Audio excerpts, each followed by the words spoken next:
my people, as they hot, it don't happen. No. So according to Sifuni, Boko Haram started because we protected them. Now waiting this military man talk. Man, not talk too much. Just see the full video. Share this to make everybody make them see. Make them know say see the kind of country we did. They protected them. Protect Boko Haram.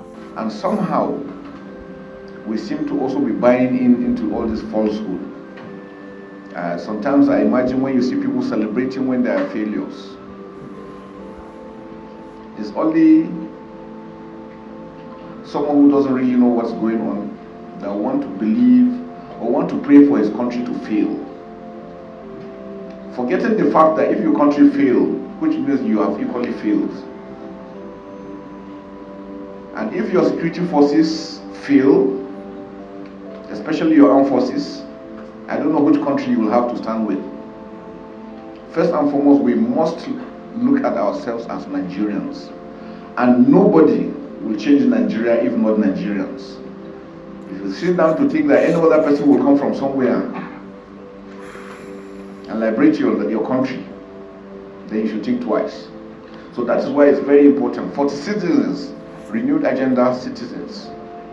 Citizens make up the country, and it is citizens that will uplift the country to where they want it to be. If we do not do that, then the country will continue to fail. But this country will not fail, because God has blessed this country. If you remember some years back, some countries have predicted that in 2015 Nigeria was going to pack up. This is 2025, 10 years later, we're still standing strong and still moving forward. We will continue to shame all those that don't mean us well. I'm standing here today because I have the privilege of being born in Nigeria. I had the privilege of attending my primary secondary school in Nigeria. I went to Nigerian Defense Academy. Vice Admiral Gambo were the ones that brought us up at the academy. When we graduated from NDA, we met generals like Lieutenant General Buratai. My first contact with him was when he was commandant in the Nigerian Army School of Infantry, then as a brigadier general, and I was a colonel. Gradually he became the chief of army staff and developed and expanded the Nigerian armed forces because of commitments. I think people don't really understand that the military is a family, and our family transcends just friendship. It goes down to family line. We find that mostly we know our families, we know our children, we know our parents. That is how we grew up. And so mentorship in the military is unique because it's continuous. Every one of the retired personnel that here has played major roles in our lives, me particularly. Just support your government, because without your support, it's not possible. National security, citizenship, everybody has a role to play. It is when we come together to uphold this that this country will thrive, not allowing the enemy to bring into gaps between us. Boko Haram started because we protected them. They started as a small group, and if it had been nipped in the bud, we probably wouldn't have gotten to where we are today. The Lakrawas came in, we brought them in, and we said they are our friends and their families until they started attacking us. The message here is, when you grow a monster, he grows beyond you and wants to take more from you. So we must learn to say no to monsters. Any evil one that means by planning any evil against this country must never ever be supported, because it is the silence of the majority that gives them that opportunity to grow to who they become. The people must be part of the solution. I always want to remind people that the citizens, that the terrorists survive within the communities. If we allow them, they will thrive. If we disallow them, they will never survive. First and Second World War was very clear. When citizens stood up against the enemy, they didn't give them food, they didn't give them fuel, because sometimes you sit down and think, 16 years we've been fighting Boko Haram, how have they been surviving? Who has been funding them? These are questions we should ask ourselves. Where are they getting the fuel they're getting? They're getting from us. We have commercial drivers that will go and take full tank, go out, go and siphon fuel and give them. Sometimes they have pre-arranged locations. They siphon fuel in jerrycans, dig holes and drop in and phone them and tell them where they go. These are the people that keep them going. So why are we doing this to ourselves? What is the motive? Are you going to be happy if your country fails? You want to be a refugee or an IDP somewhere else? Those are questions we must be able to ask and answer. This is why forums such as this are invaluable. They provide a platform for citizens to receive first-hand information from government and security practitioners. Such transparent engagement not only build trust but also counter the void often filled with misinformation, disinformation, and propaganda. At the time when sentiment and perception shape reality, it is vital that we dominate the narrative with facts, clarity, and sincerity. Citizens must hear directly from their leaders, not through distorted third-party sources. Like I said, not many people are happy that Nigeria is still standing strong today. And we seem not to realize that.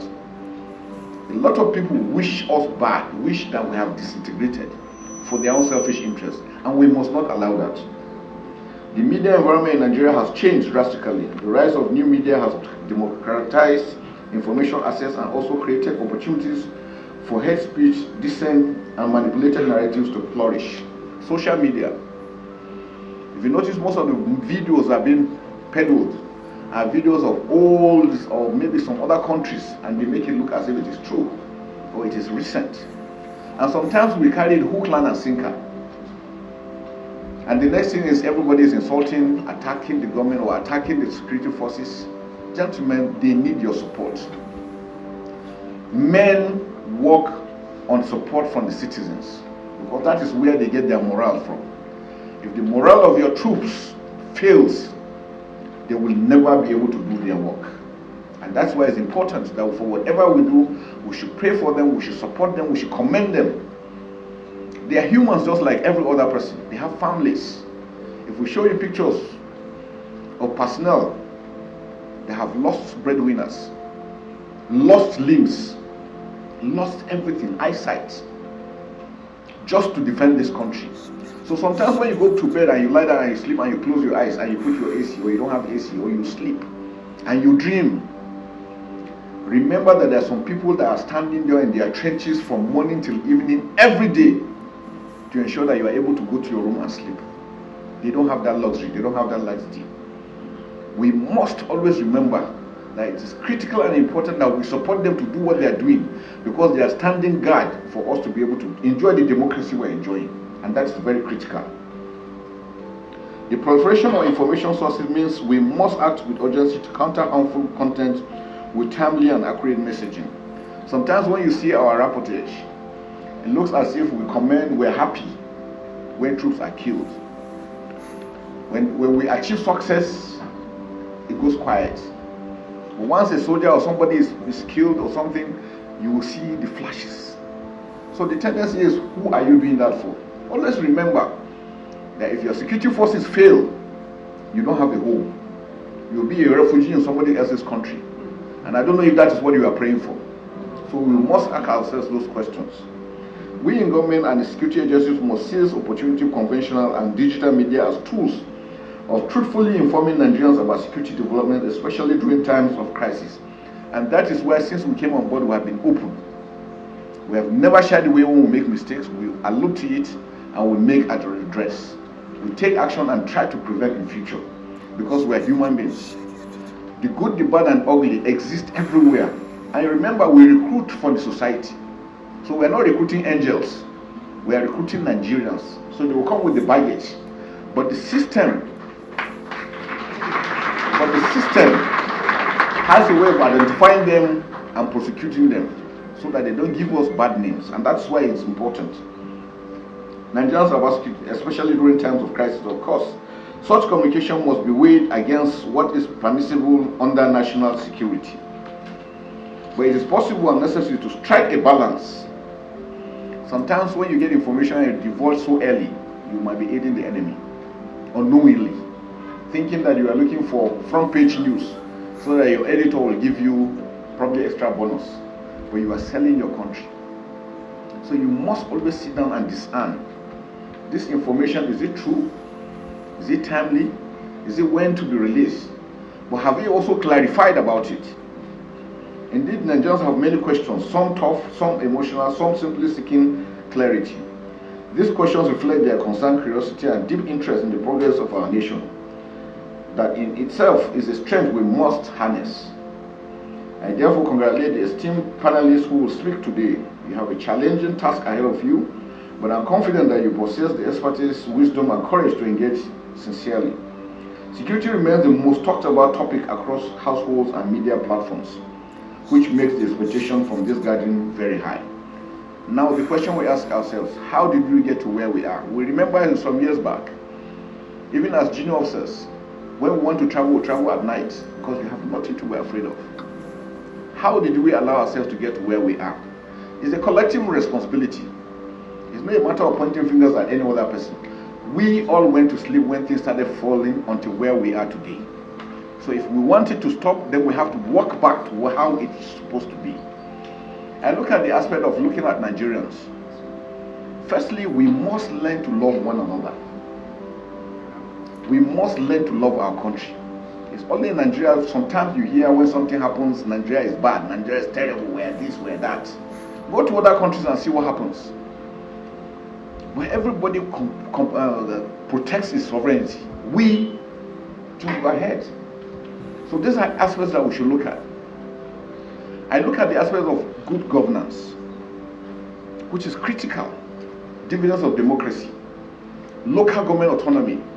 These are aspects that will help in securing our country. Because if you have a state with 20 local governments and you have 20 local government chairmen working, insecurity is localized. They will individually be able to deal with the security situation within their local government before it comes to the collective as a state.